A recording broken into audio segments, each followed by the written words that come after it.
Assalamualaikum warahmatullahi wabarakatuh. Perkenalkan, saya dengan Ananda Karinia dengan NIM G002430. Saya dari kelompok B4. Di sini saya akan menjelaskan mengenai Tractus respiratorius inferior.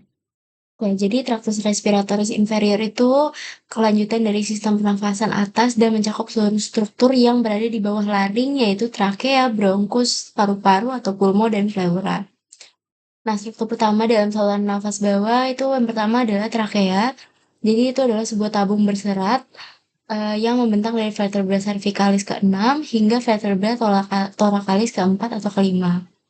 Nah, trakea ini dibagi menjadi dua bagian, yaitu pars cervicalis di leher dan pars thoracalis di rongga dada. Nah, dinding trakea itu terdiri dari cincin cartilago trachealis yang membentuk huruf C terbuka di bagian posterior. Dihubungkan oleh ligamentum anular dan ditutup oleh musculus trachealis, otot polos yang memungkinkan perubahan diameter lumen. Nah, di ujung distal trakea itu terdapat bifurcatio trakea, yaitu tempat percabangan trakea menjadi bronkus utama atau bronkus primarius kanan dan kiri.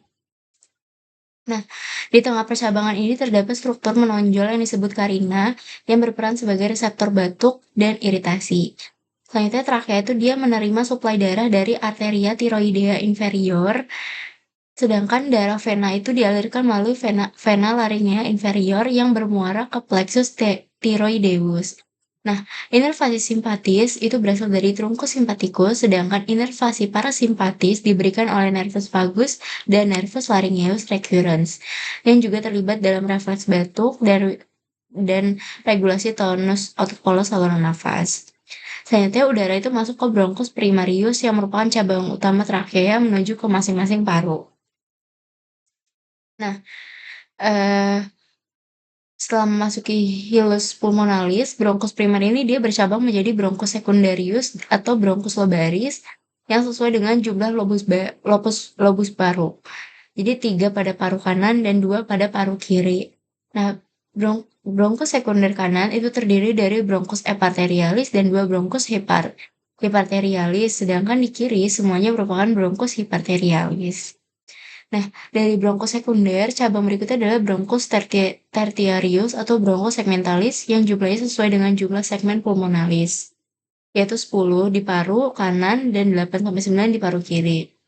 Setelah itu, saluran udara menjadi semakin kecil dan kehilangan kartilago memasuki zona konduksi akhir melalui bronchiolus terminalis dan masuk ke zona respirasi melalui bronchiolus respiratorius, ductus alveolaris, sacus alveolaris hingga mencapai unit terkecil yaitu alveolus.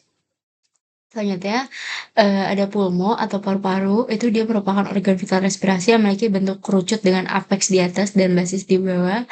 Nah, masing-masing paru itu dia memiliki dua permukaan, ada facies costalis dan facies mediastinalis. Juga ada 3 tepi yaitu margo anterior, posterior, dan inferior. Nah, paru kanan itu terdiri atas 3 lobus, ada superior, medius, dan inferior, yang dipisahkan oleh viscera horizontalis dan viscera obliqua.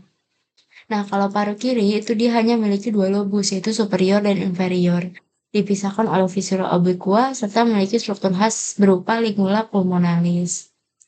Nah, setiap paru itu dia dihubungkan dengan struktur mediastinal melalui radix pulmonalis, yaitu kumpulan struktur seperti bronkus, arteri, dan vena pulmonalis, vasa limfatika, dan saraf yang masuk yang masuk dan keluar dari paru. Nah, pada paru kanan, urutan struktur dari atas ke bawah adalah bronkus epiarterialis, arteri pulmonalis, 2 bronkus hiparterialis, dan vena pulmonalis. Sementara kalau di paru kiri, urutannya adalah arteri pulmonalis, 2 bronkus hiparterialis, dan vena pulmonalis. Kalau dari segi vaskularisasi, paru itu mendapatkan 2 jenis suplai darah, yaitu fungsional dan nutritif. Kalau fungsional itu dia berasal dari arteri pulmonalis yang membawa darah vena dari jantung ke alveoli untuk oksigenisasi dan kembali melalui vena pulmonalis ke atrium kiri. Sementara kalau suplai nutritif itu dia berasal dari arteri bronchialis, cabang dari aorta thoracalis yang mensuplai jaringan paru itu sendiri.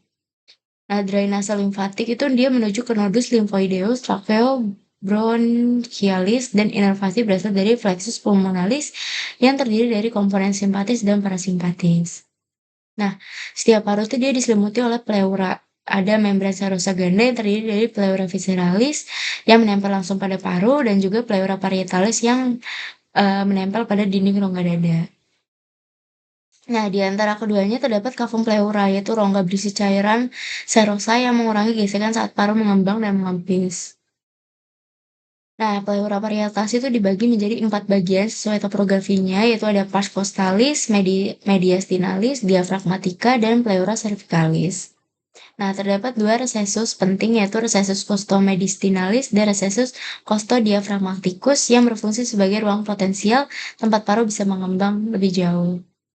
Nah, vaskularisasi dari pleura eh, parietalis itu dia menerima darah dari arteri perikardioprenica, arteri frenica superior, arteri musculoprenica, dan arteri intercostalis, sedangkan pleura visceralis disuplai oleh arteri bronchialis.